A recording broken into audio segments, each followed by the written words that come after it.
There's nothing glamorous about my story whatsoever. I started doing speed at 11, so I was just addicted from the moment I did that first drug, you know? Being an addict, like I lied and stole and did whatever I could to get whatever I wanted. Maggie, it's time to get dressed for school. The disease of addiction is just like, I own you, you know? It's kind of like warfare. It's like a battle. Your mind is a battlefield. Your subconscious is like, help me, like, let me out. I don't want to be here. I remember sitting in my room just like crying and just begging, like, make it stop. Like, I just want to stop. I don't want to live like this anymore. It was horrible. I didn't really even realize that I was pregnant for like 6 months.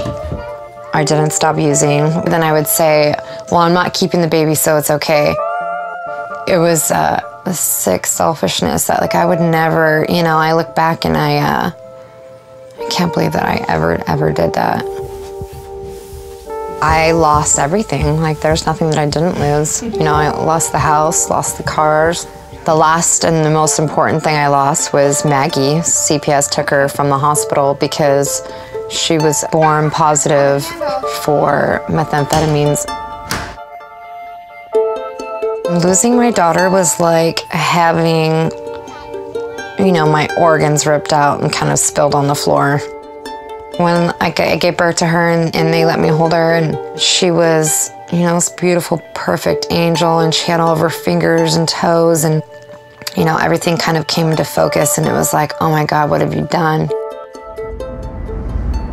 So I went to rehab for like 10.5 months. I did everything that I possibly could to make everything right and to get Maggie back.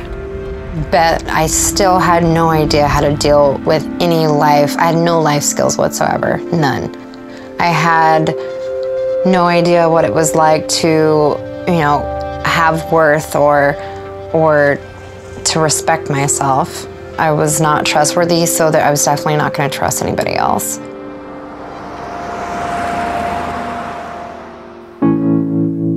And then coming to Solutions, like they said, here's going to be a partnership and an investment, and we're going to invest in you, and therefore you're going to invest in your children, and it's going to come full circle. So we're going to grab a plant. We want to get as much root as possible, right? We plant seeds in trays, and then they sprout, and then we take those seedlings and we put them in, you know, a raft and put them in water, and it's kind of like their new beginning. There's so much meaningful beauty in the planting of a plant and nurturing something from beginning to end. Well, over time, they saw that I was trustworthy and valuable, and so they made me a manager out at the farm. They were able to help me rebuild myself. Yeah, here's some integrity, and here's some honor, and here's some value, and here's some worth, you know, and I was able to fill till I was full with all these awesome things that I never thought I would have. Servant leadership defines success in a different way. I never thought that I would be able to change my life serving others, and servant leadership has taught me that by serving the true needs of somebody else, you're serving them in a way that which is going to benefit them and allow them to go forward and serve others. It changes you. You slowly but surely kind of wake up one day and you're like, wow, you know, I'm this person that I never thought I would be. She kind of brings it all back and reminds me on a daily basis of why I'm doing the things that I'm doing, why I am the person that I am today. There are second chances in life.